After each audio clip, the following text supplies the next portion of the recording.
प्रधानमन्त्री एवं एमाले अध्यक्ष केपी शर्मा ओली अहिले बहुमोर्चामा एक्लै लडिरहेका छन्। उनी विरुद्ध काठमाडौँ महानगरपालिकाका मेयर बालेन शाह, प्रमुख प्रतिपक्षी दलका नेता प्रचण्ड र राजसंस्थावादी लागिरहेका छन्। सत्तामा टिक्न कंग्रेस सभापति शेरबहादुर देउबाको साथ त छ, तर कंग्रेस भित्रैबाट पनि ओलीको आलोचना बढ्न थालेको छ।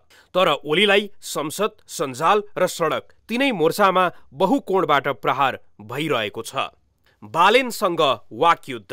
ओली बालेन सम्बन्ध राम्रो छैन। केन्द्र सरकारको नेतृत्व गरिरहेका ओली र स्थानीय सरकार हाँकिरहेका बालेन बीच लामो समयदेखि वाकयुद्ध जारी छ।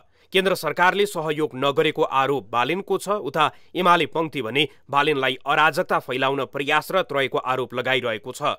एमालेलाई काठमाडौँमा प्रदर्शन गर्दा फोहोर गरेको भन्दै 1 लाख जरिवानाको दण्ड लगाएका बालेन अझै पनि रोकिएका छैनन्। उनले पछिल्लो समय त सबैलाई टुकुचामा गाडी दिने भन्दै चेतावनी नै दिए। बालेनले सामाजिक सञ्जालको प्रयोग मार्फत ओली विरुद्ध आगो उकलिरहेका छन्।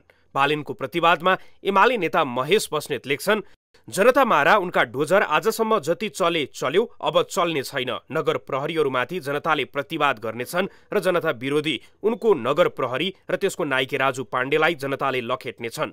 युवा संघको आज गठित भोलिन्टियर फोर्सले जनतालाई साथ दिनेछ। ओलीको पक्षमा बस्नेतले बालेन विरुद्ध बोले पनि बालेन एक्लो व्यक्ति होइनन् जो ओलीको विरोधमा छन्। उता संसदमा ओलीको लडाई प्रचण्डसँग छ। संसदमा प्रचण्ड। ओली प्रधानमन्त्री बनेसँगै विरोध सुरु गरेका प्रचण्ड अझै रोकिएका छैनन्। उनी ओलीलाई बिचौलिया संरक्षकको आरोप लगाइरहन्छन्। पछिल्लो समय कुलमानलाई हटाएपछि माओवादी थप आक्रामक भएको छ। प्रधानमन्त्रीले आएर रोस्टममा जवाफ नदिएसम्म आउट चल्न सक्दैन हामीले भनिएको छ। प्रधानमन्त्रीले यसलाई सहज ढङ्गले लिनुपर्ने हुन्छ। उहाँले आएर स्पष्टीकरण दिनुपर्ने हुन्छ। स्पष्टीकरण चित्त बुझ्दो भयो तुरुन्तै हाउस चल्छ। स्पष्टीकरण पनि जालझेलको भयो भने चाहिँ आन्दोलन अगाडि टीआरसी को लागि भनेर पटक पटक प्रधानमन्त्रीजीले खबर गर्नुभयो। मैले ठिकै छ, टीआरसी को लागि त हामी सबैको साझा चासोको विषय हो, देशकै आवश्यकताको विषय पनि हो भनेर म गएँ। कुलमानजीको विषयमा हामीले पटक पटक सार्वजनिक रूपमै भनेका थियौँ। अब 4-5 महिनापछि उहाँको समय सिद्धिँदैछ। बेकारमा जनमत पनि चाहिँ कुलमानजीको पक्षमा छ। उहाँले गरेको पनि राम्रो काम हो। उहाँलाई पुरस्कृत गर्नुपर्ने मान्छेलाई अपमानित गर्न हुँदैन भनिएकै थियो। तर त्यो दिन म गएको दिन एक शब्द त्यो विषयमा कसैले चर्चा गरेको पनि होइन।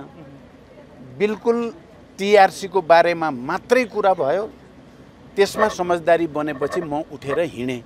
त्योभन्दा बढी कहीँ कतै कसैले एक शब्द उच्चारण गरेको पनि होइन। तर म निक्लिने, सुन्नु न, म निक्लिने बित्तिकै मन्त्री परिषद बैठक बसेर त्यही विषयमा निर्णय गरियो र मलाई के लाग्यो भने यो फेरि एकचोटि निकै ठुलो जालझेल भएको जस्तो महसुस मलाई भयो। छल गरे 1-2 दिन पर्खे पनि हुन्थ्यो। म चाहिँ सिंहदरबार गएर टीआरसी बारे टुङ्गियाको लगत्तै गर्नुपर्ने त केही बाध्यता त थिएन। त्यसले मलाई फेरि स्वर्ग र नर्क सम्झायो। माओवादीले प्रधानमन्त्री ओलीले कुलमान हटाएको बारे संसदमै जवाफ दिनुपर्ने बताइरहेको छ। तर ओलीले माओवादी मागको बेवास्ता गर्दै अघि बढिरहेका छन्। सरकारले एउटा कर्मचारी निकाल्यो अरे, ठुलो घाटा परेछ, कसैलाई छाती पिटिकन रोएका छन्। एउटा कर्मचारीलाई कारबाही गर्यो अरे सरकारले। त्यसको विधि अर्को होला नि, पार्लियामेन्ट बन्द गरेको छ। प्रधानमन्त्रीले आएर जवाफ दिनु पर्यो। जवाफ दिइसक्यो, प्रधानमन्त्रीले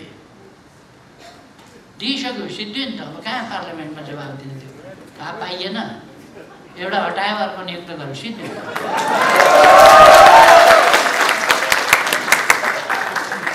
त्यसमा पनि फेरि मोर्चा बन्दी भुवा।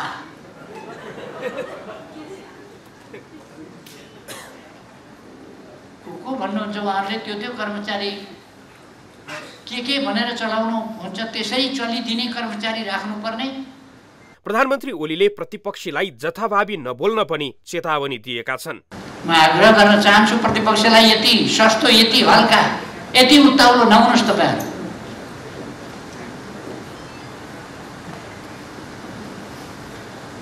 र प्रधानमन्त्रीको सम्बन्धमा जथाभावी पनि नबोल्नुहोस्।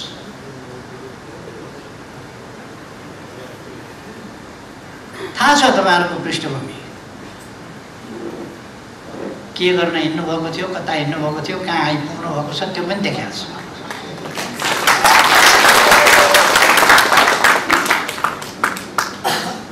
कोही झ्यानबाट नजिक खुट्टाको हात निकालेर फेरि लगाउँदै हिँड्नुभएको छ, कोही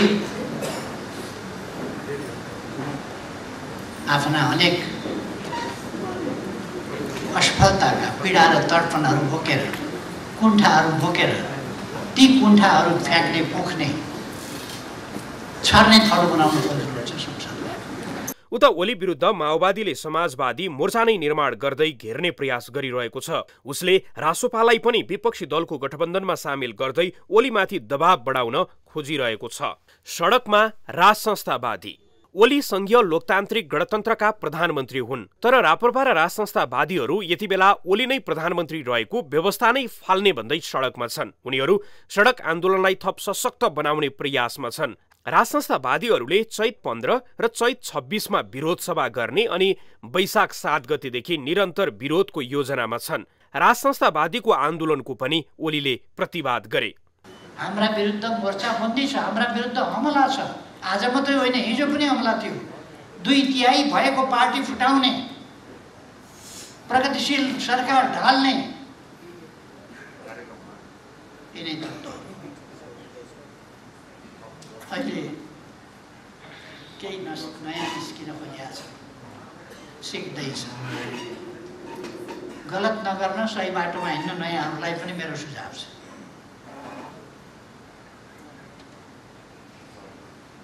ती हतियार उठाएर थाकेका, क्रान्ति गर्छु भनेर अनेक मचाएर, उपद्रव मचाएर, कति मान्छे मारेर, मराएर, विध्वंस मचाएर थाकेका थकित तत्त्वहरूका पसिना पुस्न किन जानु पर्यो? आफूलाई नयाँ शक्ति गरेर पार्टीहरूले गरेनन् भने 70 वर्ष मान्छे, 70 वर्षको बुढो भयो अरे नेता 88 वर्षका खोज्न जान्छ। प्रधानमन्त्री ओली अहिले सञ्जालमा बालेन, संसदमा प्रचण्ड र सडकमा राज संस्थावादीबाट घेरिएका छन्। उनको सत्ता सहयात्री कांग्रेस ओलीको पक्षमा सशक्त बोल्दैन। एमाले पंक्ति ओलीको विरुद्धमा बोल्दैन, तर उसले ओली नीतिको सशक्त प्रतिरक्षा गर्न सकिरहेको छैन। बहुमोर्चामा एक्लै भिडिरहेका ओलीको सत्ता यात्रा थप सकसपूर्ण बन्दै गएको छ।